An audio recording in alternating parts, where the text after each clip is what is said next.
Nadie le avisó a Nadia que ese martes iba a ser el último día de su matrimonio. No hubo una pelea, no hubo lágrimas la noche anterior, no hubo ninguna conversación larga en la que alguien dijera la verdad.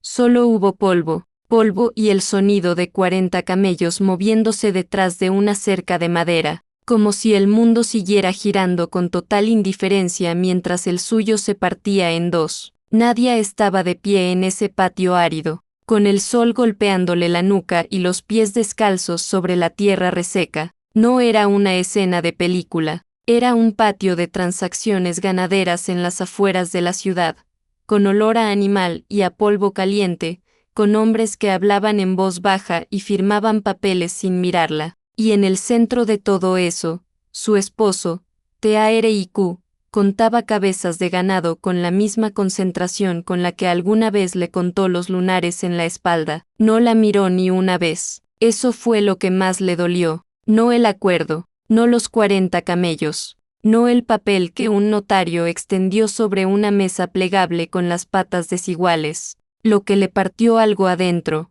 en un lugar que no tiene nombre, fue que T.A.R.I.Q. nunca levantó los ojos hacia ella, como si ya no existiera, como si el proceso de borrarla hubiera empezado mucho antes de ese día y él ya hubiera terminado. Nadia conocía ese patio, lo conocía porque años atrás, cuando el negocio de T.A.R.I.Q. apenas sobrevivía, fue ella quien encontró ese proveedor, quien negoció los primeros contratos de ganado, quien pasó 3 noches sin dormir revisando cláusulas que T.A.R.I.Q. firmó con su nombre. Ella conocía cada rincón de ese lugar, y ahora ese mismo lugar era el escenario de su salida. Había algo cruel en eso, algo que solo el destino, o quizás T.A.R.I.Q., podría haber calculado con tanta precisión. El notario le pidió que se acercara. Era un hombre mayor, con lentes de montura gruesa y una camisa que alguna vez fue blanca. Extendió un documento frente a ella.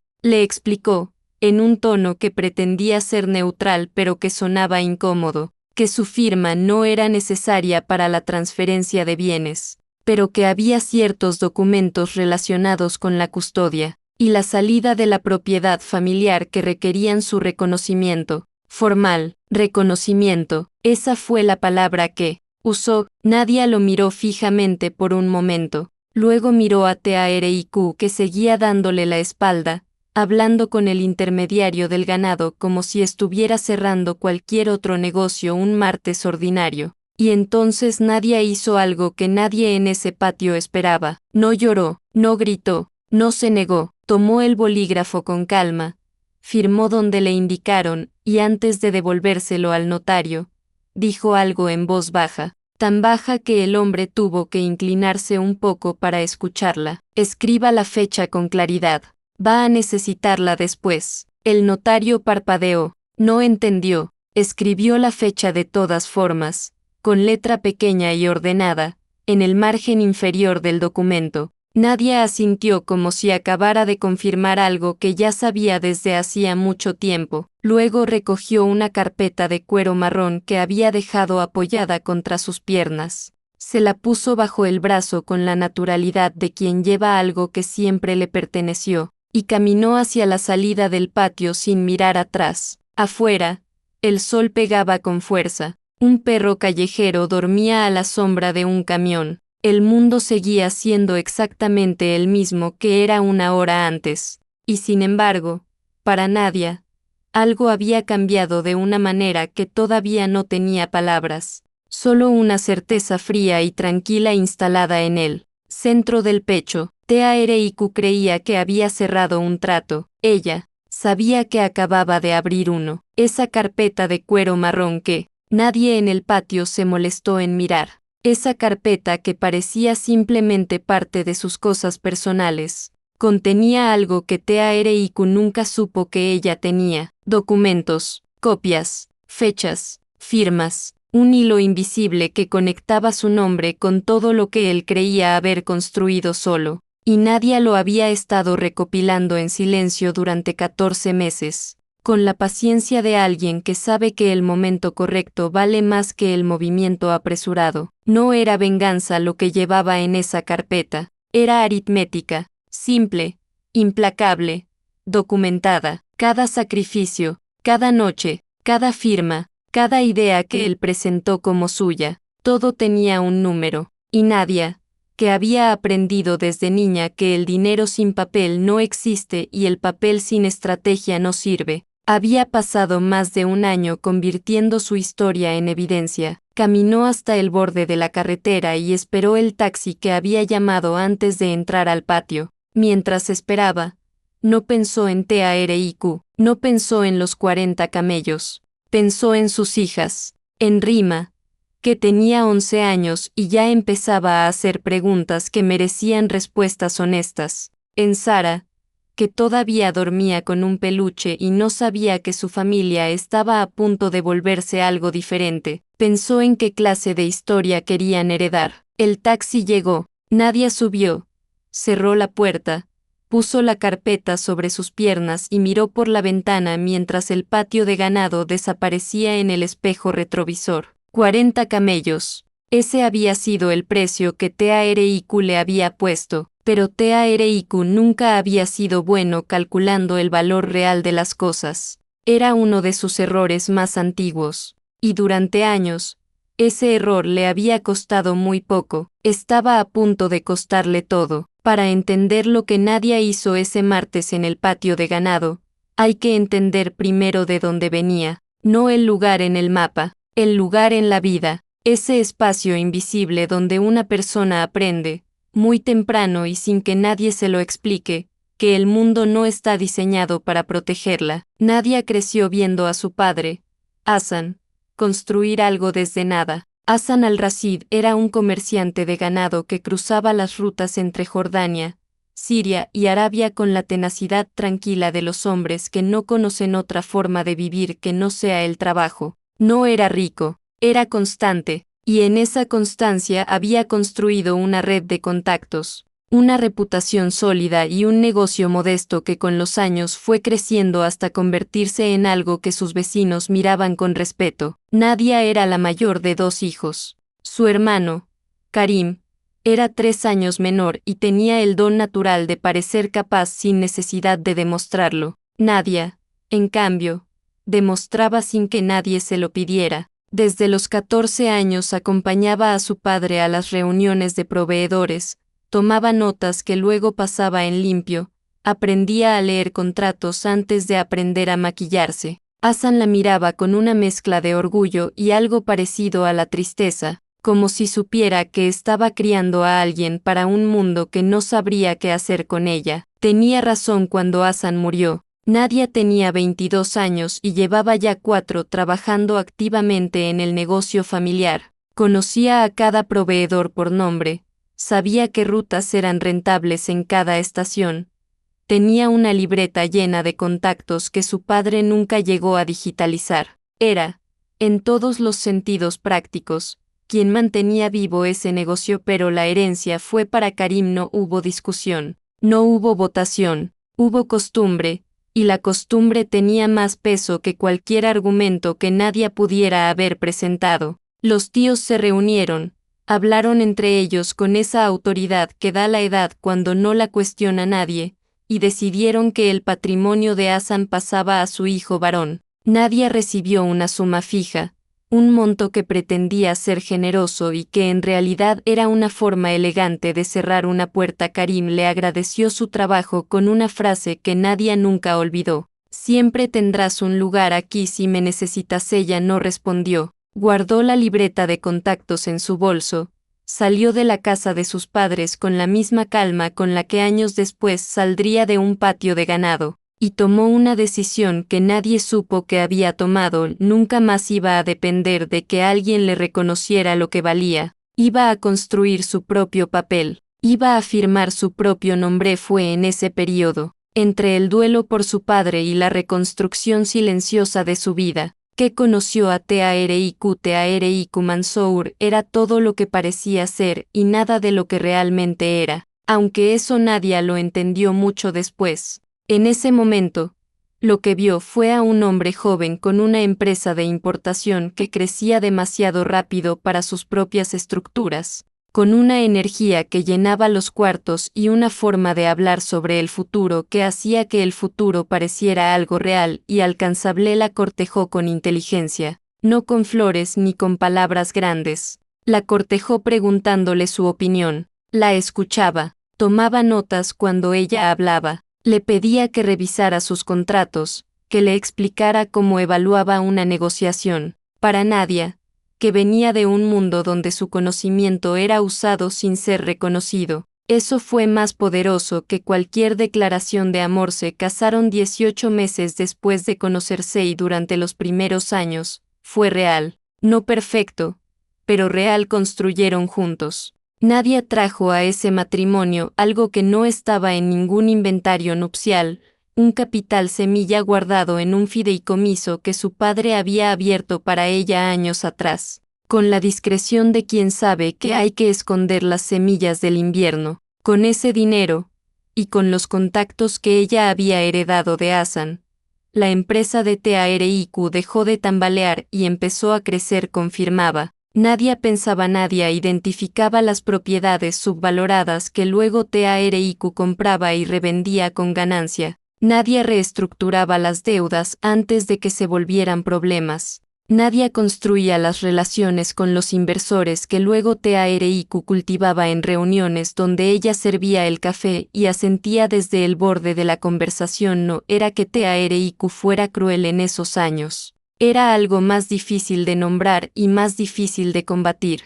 Era que TARIQ simplemente no la veía, no en el sentido que importaba. La veía como esposa, como madre de sus hijas, como una presencia inteligente que mejoraba su entorno, pero no la veía como lo que era, la arquitecta silenciosa de casi todo lo que él consideraba suyo. Y Nadia, que había aprendido desde niña a hacer sin pedir reconocimiento, siguió construyendo, siguió firmando donde había que firmar, siguió guardando copias de lo que nadie pensó que guardaría, porque había aprendido algo en esa reunión familiar donde le entregaron su herencia en un sobre y le dijeron que era generoso. Había aprendido que el mundo no te borra de un golpe, te borra poco a poco, con gestos pequeños que parecen normales, con ausencias que parecen casuales, con silencios que parecen respeto y en realidad son indiferencia. Te borra mientras sonríes,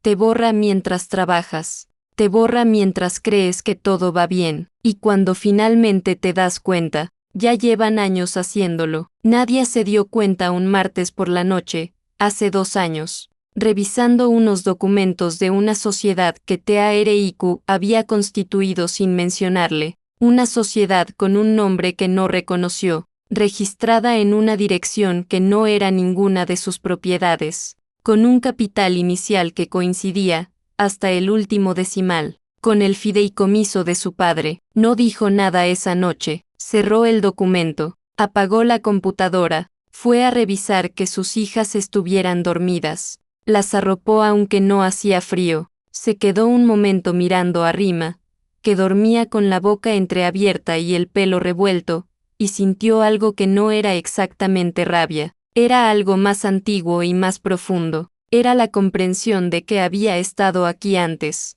en esta misma posición, con diferentes personas, pero el mismo patrón, y esta vez, no iba a salir con un sobre y una frase amable. Esta vez, tenía 14 meses, tenía documentos, tenía la paciencia que le había enseñado una vida entera de ser subestimada, y tenía algo que ni su hermano ni TARIQ habían calculado nunca, la claridad de quien ya no tiene nada que perder excepto lo que legítimamente le pertenece. Esa noche empezó a construir el camino de regreso, no con prisa, con precisión, como siempre había hecho todo. Amán en invierno tiene una luz particular, no es la luz cálida del sur ni la luz gris del norte. Es una luz blanca y honesta que entra por las ventanas sin pedir permiso y lo ilumina todo con una claridad que a veces resulta difícil de sostener.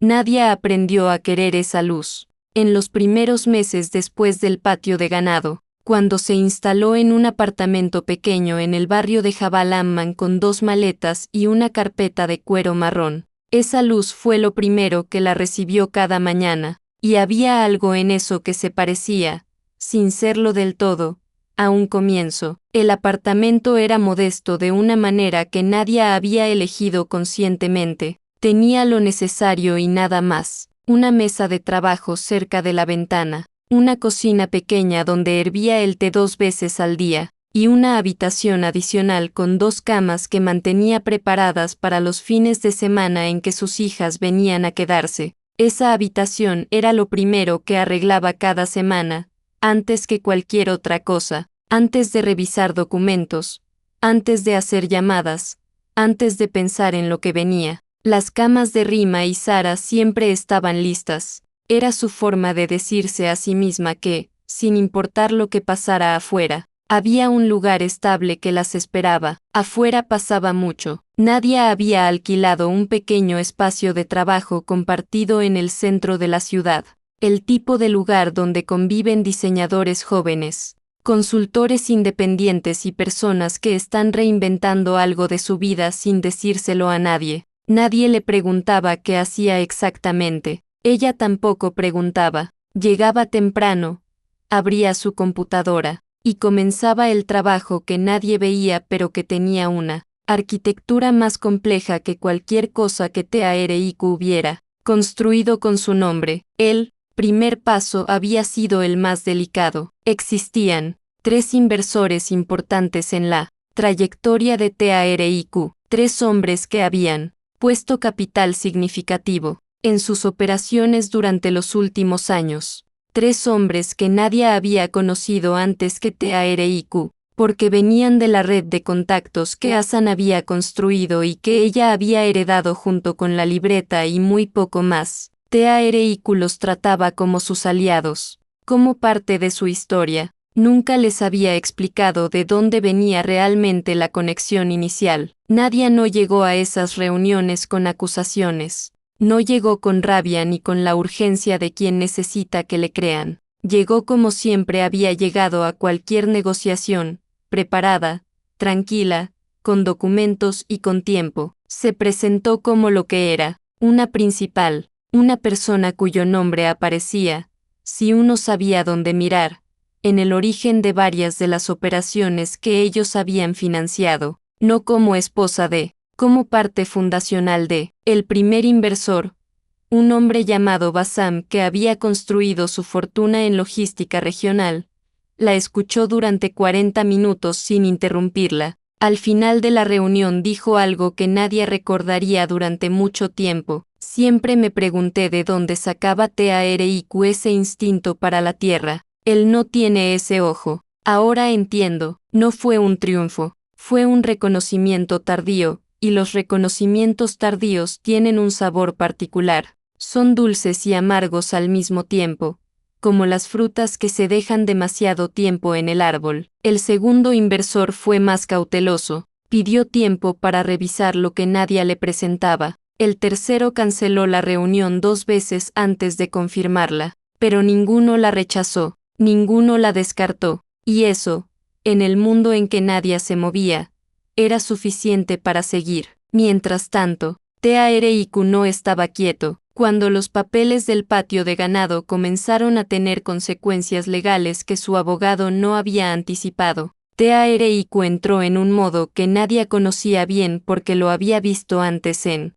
negocios que se complicaban, el modo de la negación. Activa, minimizaba, reencuadraba, llamaba a sus contactos para construir una versión de los hechos, que lo dejara en el centro y a nadie en los márgenes, que era exactamente donde siempre había intentado mantenerla. Leila, la mujer por quien TARIQ había reconstruido su vida personal, comenzó a aparecer en este periodo de una manera que nadie no había calculado del todo. Leila no era una persona simple. Venía de una familia con influencia política real, con conexiones que podían moverse en espacios donde los documentos a veces pesaban menos que las conversaciones correctas. Y Leila, que había entrado a esa relación creyendo que estaba construyendo algo sólido, empezó a darse cuenta de que los cimientos tenían grietas que nadie le había mencionado. Hubo un momento, que nadie supo por una fuente que prefería no nombrar,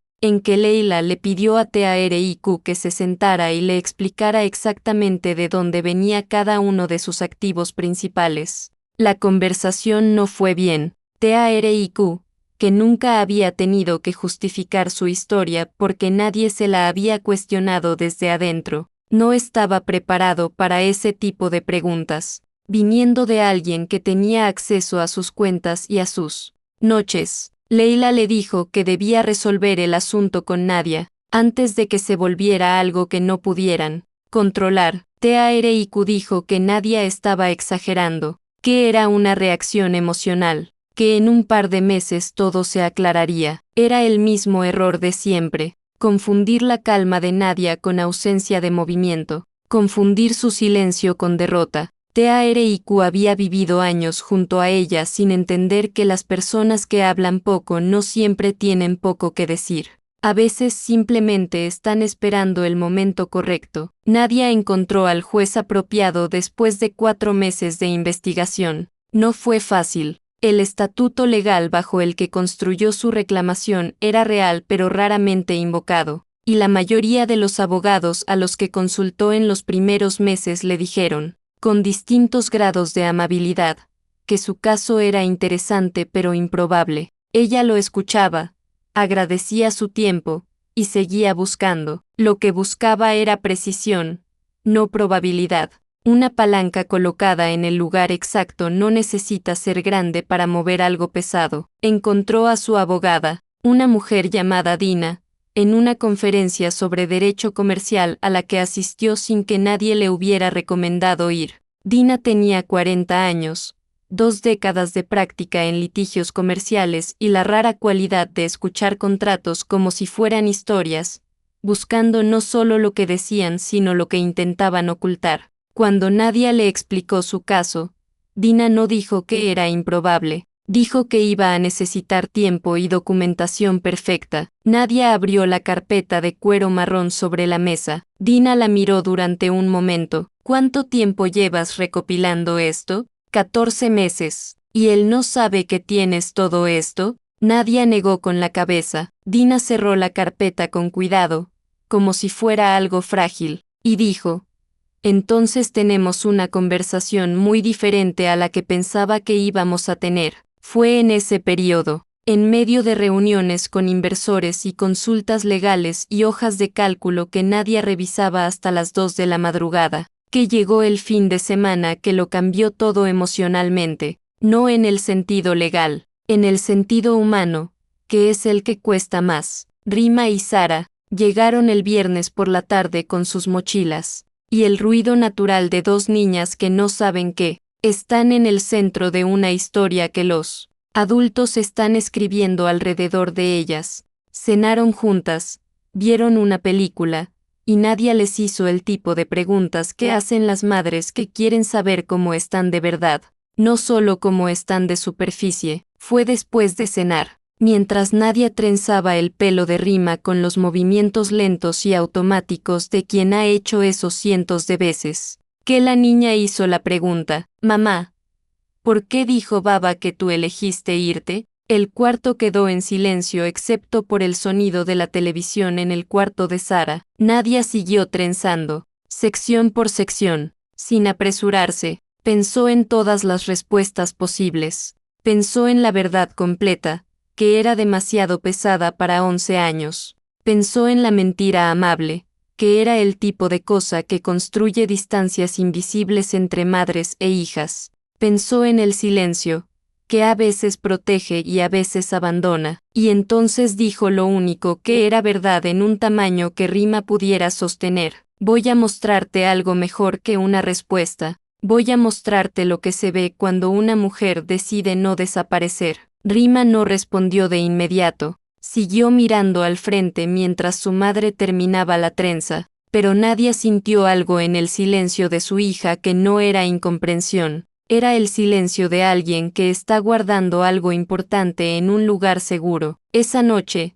después de que las niñas se durmieron, Nadia se sentó en la mesa de trabajo junto a la ventana y abrió la carpeta por milésima vez. Revisó las fechas, revisó las firmas, Revisó el hilo que conectaba cada documento con el siguiente como una cadena que alguien había construido sin darse cuenta de que estaba construyendo su propia evidencia. Afuera, Amán brillaba con esa luz nocturna particular de las ciudades que nunca duermen del todo, y Nadia, con la trenza de su hija todavía fresca en la memoria de sus manos, siguió trabajando, porque había una audiencia que se acercaba, y en esa audiencia, alguien iba a tener que explicar una fecha que Teareiku había olvidado, o que nunca pensó que importaría, pero que nadie había estado guardando desde el principio como la pieza final de un rompecabezas que ella sola había sabido armar. La sala de audiencias tenía el tipo de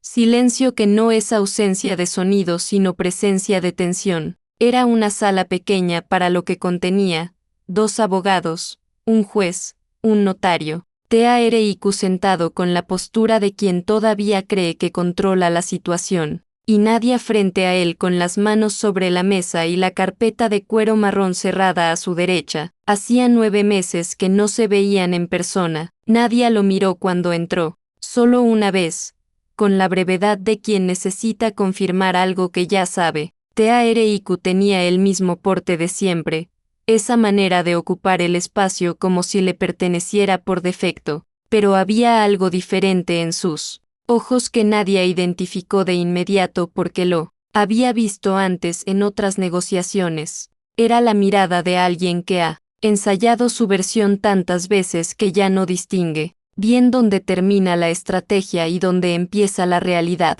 El abogado de Teareiku era un hombre llamado Fawaz, conocido en los círculos comerciales de Amán por su capacidad de hacer que lo evidente pareciera discutible. Era bueno en su trabajo, había ganado casos con menos de lo que tenía aquí, y lo que tenía aquí, desde su perspectiva, era simple, una esposa que reclamaba derechos comerciales sobre activos registrados a nombre de su marido, sin contrato de sociedad formal, sin participación declarada, sin nada que un tribunal comercial estuviera obligado a reconocer como vinculante. Abrió sus argumentos con calma y con la autoridad de quien ha dicho estas cosas muchas veces. Nadia, dijo Fawaz, había sido una esposa presente y capaz. Nadie lo cuestionaba, pero la presencia en un hogar no constituye participación comercial. Las conversaciones en la mesa del comedor no son contratos. El apoyo emocional de un cónyuge durante la construcción de un negocio es valioso en el plano personal, pero no genera derechos sobre los activos resultantes. La ley era clara, los registros eran claros, los bienes pertenecían a Teareiku Mansour. Era un argumento sólido, bien construido, el tipo de argumento que funciona cuando el otro lado no tiene más que palabras. Dina esperó, dejó que Fawaz terminara. Dejó que el silencio se instalara unos segundos más de lo necesario, ese tipo de pausa que en una sala legal tiene el peso de una declaración propia. Luego se puso de pie con la tranquilidad de alguien que no necesita el volumen para ser escuchada. Dijo que coincidía con el señor Fawaz en un punto fundamental, la ley era clara, y precisamente por eso estaban aquí. Abrió su carpeta, extrajo el primer documento. Lo entregó al juez con una copia para la parte contraria. Era el registro de constitución de una sociedad llamada Almanara Trading, fechada 4 años atrás. Una sociedad registrada bajo el nombre de Teareiku Mansour, con un capital inicial que coincidía exactamente con una transferencia realizada desde un fideicomiso privado. Un fideicomiso cuyos fondos originales, según el documento adjunto, provenían de una herencia paterna recibida por Nadia Hassan al-Rashid. Fawaz miró el documento. Su expresión no cambió, pero algo en su postura se ajustó de una manera casi imperceptible. Dina continuó. Extrajo el segundo documento. Era un correo electrónico interno, fechado 3 años y medio atrás, en el que Teareiku le pedía a su contador que registrara la dirección de correspondencia de Almanara Trading en una casilla postal diferente a las oficinas principales. La razón indicada era administrativa. La razón real, como mostraba el tercer documento, era que esa sociedad nunca había sido mencionada en ninguna declaración patrimonial conyugal. El juez levantó los ojos del papel. Por primera vez desde que había empezado la audiencia, Dina siguió colocando documentos sobre la mesa con la cadencia de alguien que ha ensayado esto muchas veces pero que lo ejecuta con la calma de quien sabe que la verdad no necesita dramatismo, solo necesita orden. El cuarto documento era un análisis contable que mostraba el flujo de fondos entre la cuenta personal de Nadia, el fideicomiso de Hassan al-Rashid, y el capital inicial de Almanara Trading. El quinto era la valoración actual de los activos inmobiliarios registrados bajo esa sociedad, 3 propiedades, 2 de las cuales habían sido identificadas y recomendadas por Nadia antes de su compra, según constaba en correos electrónicos que TARIQ había enviado a sus asesores describiendo la fuente de las oportunidades de inversión sin mencionar el nombre de su esposa pero usando sus palabras casi literalmente. Fawaz pidió un receso. El juez lo concedió. Durante esos 20 minutos, Nadia permaneció en su silla, no salió al pasillo, no revisó su teléfono, miró por la única ventana de la sala, que daba a un patio interior con un árbol que había perdido casi todas sus hojas. Pensó, sin quererlo del todo, en la primera vez que TARIQ le había pedido que revisara un contrato, en cómo la había mirado esa tarde como si fuera la persona más inteligente que había conocido, en cómo esa mirada había ido desapareciendo tan gradualmente que durante mucho tiempo ella no supo exactamente cuándo había dejado de estar ahí. TARIQ se acercó a ella durante el receso, era la primera vez que estaban cerca desde el patio de ganado. Se puso a su lado sin sentarse, con las manos en los bolsillos, y habló en voz baja. Podemos resolver esto sin que llegue más lejos. Nadia lo miró. Ya está llegando más lejos. TARIQ. Nadia, seamos razonables. Ella no respondió. Volvió a mirar el árbol sin hojas del patio y esperó a que el receso terminara. Cuando la audiencia se reanudó, Dina introdujo el último documento, el que Nadia había guardado más tiempo, el que había encontrado primero, aquella noche frente a la computadora, y que había sido el inicio de todo. Era un recibo de pago, fechado 18 meses antes del día en el patio de ganado, un pago realizado por TARIQ Mansour a un intermediario tribal especializado en transacciones de ganado y acuerdos de separación patrimonial no convencionales. La fecha era lo que importaba, 18 meses antes de la transacción de los 40 camellos. 18 meses antes de que Nadia apareciera en ese patio sin que nadie le hubiera explicado completamente lo que estaba a punto de firmar.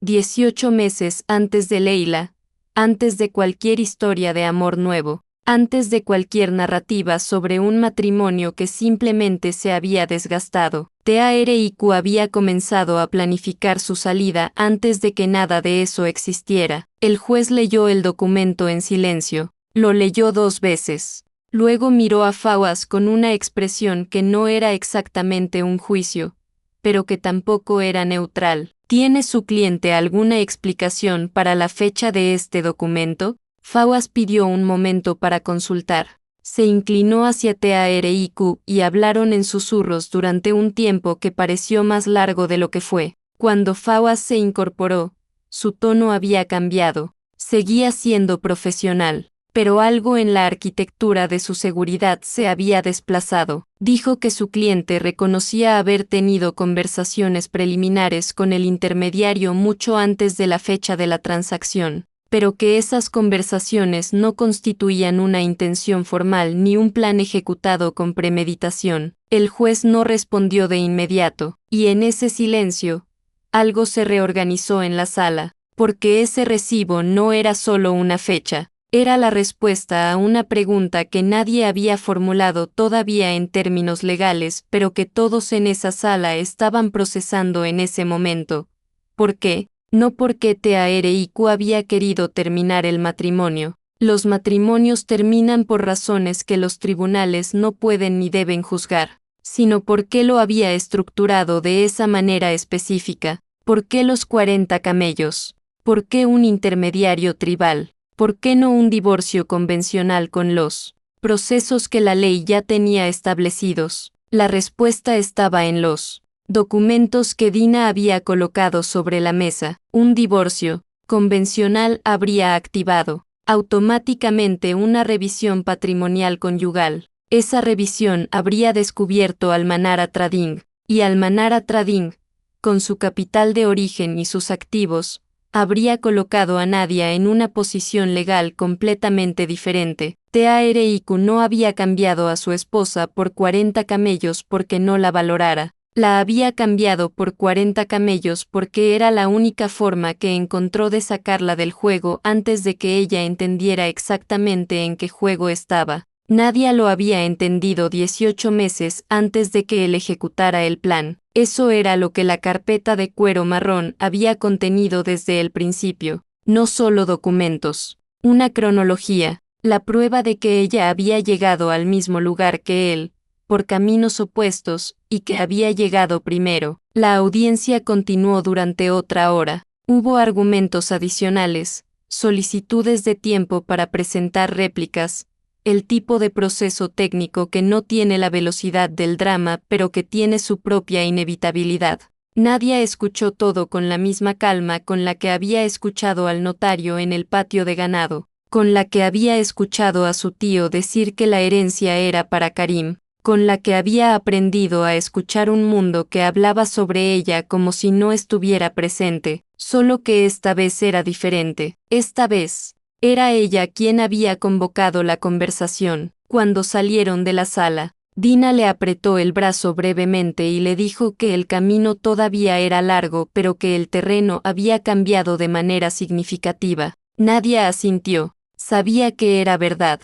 Sabía también que los caminos largos eran los que conocía mejor. Afuera, la luz de Amán era blanca y honesta como siempre. Nadia caminó hacia su coche sin apresurarse, con la carpeta bajo el brazo, ahora considerablemente más liviana porque la mayoría de sus documentos estaban sobre una mesa legal donde pertenecían. Pensó en sus hijas, pensó en Rima, que le había preguntado por qué su padre decía que ella había elegido irse. Pensó en lo que había respondido aquella noche mientras trenzaba su pelo. Le había prometido mostrarle algo. El proceso de mostrárselo todavía no había terminado. Pero esa tarde, en esa sala pequeña con un árbol sin hojas afuera de la ventana, había dado el paso que hacía que todo lo demás fuera posible, y mientras conducía de regreso a su apartamento, con la ciudad moviéndose a su alrededor con la indiferencia habitual de las ciudades,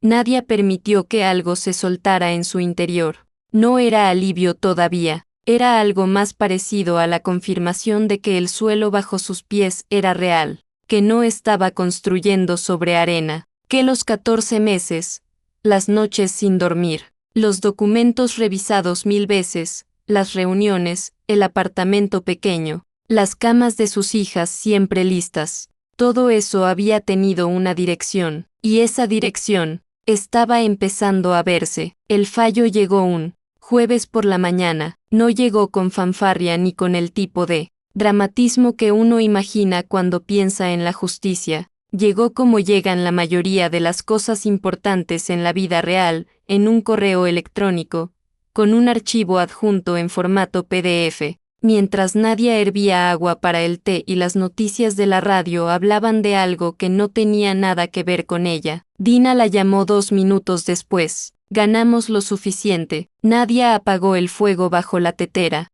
Se sentó en la silla junto a la ventana, la misma desde la que había trabajado durante meses, y escuchó mientras Dina le explicaba los términos. El tribunal había reconocido su condición de principal comercial en 2 de las 3 propiedades de Al-Manara Trading, basándose en el origen documentado del capital inicial y en la evidencia de su participación activa en la identificación y evaluación de los activos. La tercera propiedad quedaba en disputa para una segunda instancia que podría tomar más tiempo del que Nadia estaba dispuesta a invertir. La recuperación financiera era significativa. No era todo lo que era justo, era todo lo que era posible demostrar dentro de los límites de lo que la ley podía procesar en ese momento. Con esos documentos, ante ese juez, ganamos lo suficiente. Nadia repitió esa frase en silencio después de colgar. La sostuvo un momento como se sostiene algo que pesa de una manera que no es solo física,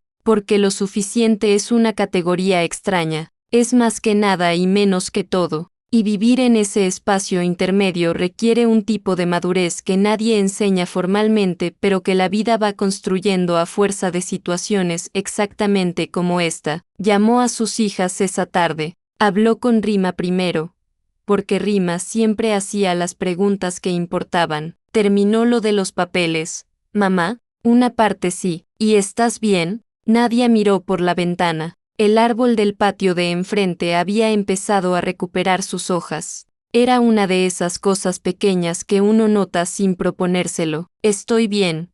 Rima, vente el viernes con tu hermana. El mundo de TARIQ no colapsó de un golpe. Los mundos rara vez lo hacen. Lo que pasó fue más parecido a lo que le sucede a un edificio cuando se compromete su estructura central. Todo sigue en pie por un tiempo, pero algo en la manera en que se sostiene ha cambiado de una forma que los que saben mirar pueden identificar. Leila se alejó con la discreción de quien tiene demasiado que perder como para quedarse cerca de algo que se está auditando. No hubo ruptura dramática, o al menos no una que llegara a oídos de Nadia, solo la ausencia gradual de su nombre en los contextos donde antes aparecía. La familia de Leila, con sus conexiones políticas y su instinto de preservación, entendió antes que nadie que la narrativa de TARIQ tenía fisuras estructurales y actuó en consecuencia. Los inversores reestructuraron sus acuerdos.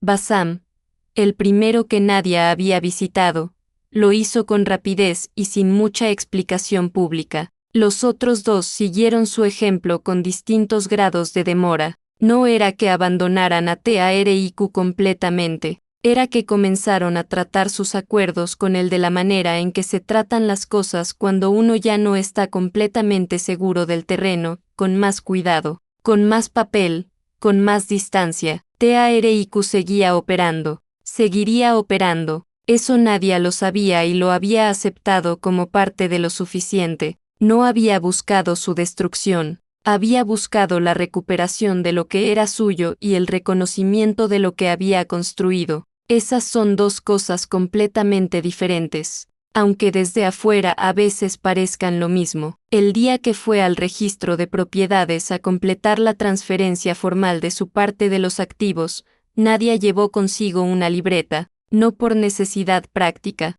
por algo más parecido al hábito, o quizás al ritual. La misma libreta donde su padre anotaba sus contactos, que ella había heredado junto con muy poco más, y donde durante años ella había escrito los números, las fechas, las observaciones que nadie más se molestaba en registrar. El funcionario que procesó la transferencia era un hombre joven que movía los papeles con la eficiencia automática de quien hace lo mismo 100 veces al día. Le pidió que firmara en 3 lugares. Ella firmó, le entregó una copia sellada, ella la revisó, verificó cada dato, dobló el papel con cuidado y lo guardó en la carpeta de cuero marrón que había cargado desde aquel martes en el patio de ganado. La carpeta pesaba menos ahora. Casi todos sus documentos habían encontrado el lugar donde pertenecían. Esa misma semana, con la primera transferencia de fondos procesada, Nadia hizo 3 cosas. La primera fue abrir una cuenta a nombre de sus hijas, no una cuenta de ahorros convencional, un fondo de inversión estructurado para educación y capital inicial, diseñado para madurar cuando Rima y Sara tuvieran 25 años. Lo suficiente para que ninguna de las dos tuviera que depender de que alguien reconociera su valor antes de poder empezar. La segunda fue llamar a su hermano Karim. Esa conversación fue breve y más tranquila de lo que Nadia había imaginado durante años. No hubo confrontación, no hubo la larga lista de agravios que ella había compuesto mentalmente en distintos momentos de su vida y nunca había pronunciado. Solo le dijo que estaba bien, que había resuelto algunas cosas importantes, y que tenía pensado visitarlo el mes siguiente. Karim dijo que se alegraba, Dijo que siempre había sabido que ella podía con cualquier cosa. Nadia pensó en responder. Pensó en decirle que poder con cualquier cosa no debería ser el estándar, que no era un cumplido diseñado para personas, sino una descripción diseñada para máquinas, que ella había pasado la mayor parte de su vida adulta demostrando una resistencia que nunca debería haber sido necesaria demostrar. No dijo nada de eso, dijo que sí, que nos vemos el mes que viene, y colgó. Algunas conversaciones tienen que esperar hasta que uno tenga energía no solo para decir la verdad, sino para sostener lo que viene después. Ese no era el momento. Quizás lo sería más adelante, quizás no. Nadia había aprendido a distinguir las batallas que debía dar de las que simplemente debía dejar pasar. Y esa distinción era una de las pocas cosas que nadie le había enseñado y que por lo tanto era completamente suya. La tercera cosa que hizo fue volver al patio de ganado. No fue un impulso, fue una decisión tomada con la misma deliberación con que tomaba todas sus decisiones importantes. El acuerdo legal incluía la transferencia de los derechos de reproducción de una parte del ganado registrado bajo Almanara Trading, lo cual tenía una lógica poética que ni Nadia ni Dina habían calculado cuando construyeron la estrategia, pero que ambas reconocieron, cuando apareció en los documentos con una sonrisa que no necesitó palabras. Fue un sábado, llevó a Rima y a Sara. El patio era exactamente como lo recordaba, el polvo, el olor, el sonido de los animales moviéndose en los corrales con esa indiferencia majestuosa que tiene el ganado grande. El encargado las recibió con la formalidad discreta de quien sabe que está tratando con la propietaria, pero no está completamente seguro de cómo calibrar esa información. Nadia caminó el perímetro con sus hijas. Les fue explicando lo que su padre le había explicado a ella en patios similares cuando era niña. Cómo evaluar la condición de un animal, cómo distinguir el precio del valor, cómo leer un espacio comercial no solo con los números sino con la atención completa,